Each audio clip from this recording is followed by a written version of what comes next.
Edat mitjana. Ramon Berenguer IV, comte de Barcelona, reunifica tots els comtats que depenen de la ciutat. Neix un nou país de la Mediterrània, Catalunya. Segle XIII. El rei Jaume I conquereix els sarraïns Mallorca, Menorca, València i Múrcia. Neixen els Països Catalans. L'imperi comercial de Catalunya arriba a tal magnitud que es diu que tots els peixos del mar Mediterrani parlen català. Any 1714. El Borbó Felip d'Anjou es converteix en Felip V, rei d'Espanya, i vol sotmetre Catalunya. Però els catalans resisteixen. És 11 de setembre de 1714. Les tropes de Felip V protagonitzen l'assalt final a la ciutat de Barcelona. Arrasen 1.200 cases. Catalunya cau derrotada.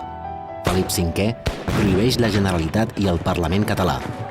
Aboleix les constitucions de Catalunya, imposa les lleis d'Espanya i el seu dret de conquesta. La llengua catalana també queda prohibida i serà durament perseguida.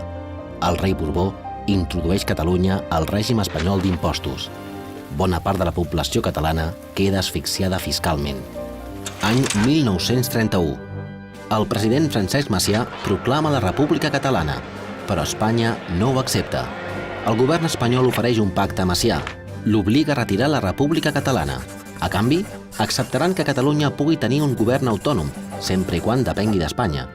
Francesc Macià accepta el pacte. Any 1934. Lluís Companys és el president de la Generalitat de Catalunya. El govern català elabora una llei per millorar la situació econòmica i social dels rabassaires, però el Tribunal Constitucional d'Espanya la denega. Lluís Companys reacciona i proclama l'Estat català, però Espanya respon amb una repressió.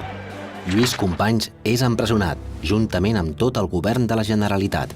Espanya suspèn l'Estatut d'Autonomia i la majoria d'ajuntaments de Catalunya. Any 1936. El general Francisco Franco encapçala un cop d'estat contra la República Espanyola. Comença la Guerra Civil d'Espanya. La ciutat de Barcelona serveix de banc de proves pels exèrcits totalitaris europeus. En 3 anys, Franco guanya la guerra. Això significa el final de la República Espanyola, la derrota de Catalunya i l'inici de 40 anys de dictadura militar. 150.000 catalans són deportats a presons i camps de concentració nazis. 4.000 catalans són afusellats per motius polítics, entre ells el president de la Generalitat, Lluís Companys. La llengua catalana torna a quedar completament prohibida i tot símbol de catalanitat serà durament perseguit. Any 1975. Franco ha mort. Espanya comença la transició a la democràcia. El príncep Joan Carles de Borbó es converteix en el rei Joan Carles I. Els partits polítics catalans majoritaris volen encaixar Catalunya en la nova etapa que s'obre a Espanya. En canvi, hi ha d'altres partits que prefereixen la independència de Catalunya, però són incapaços d'unir-se en un front comú. Any 1978. La nova Constitució d'Espanya nega el dret d'autodeterminació. Tanca la porta a una possible independència de Catalunya. Segle XXI. Catalunya necessita un nou estatut. El Parlament català el redacta i l'aprova. Les Corts espanyoles el modifiquen.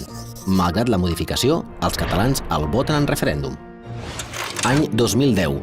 El Tribunal Constitucional d'Espanya dicta sentència contra el nou Estatut de Catalunya. La població protesta pacíficament als carrers de Barcelona. La manifestació passarà a la història com el 10J.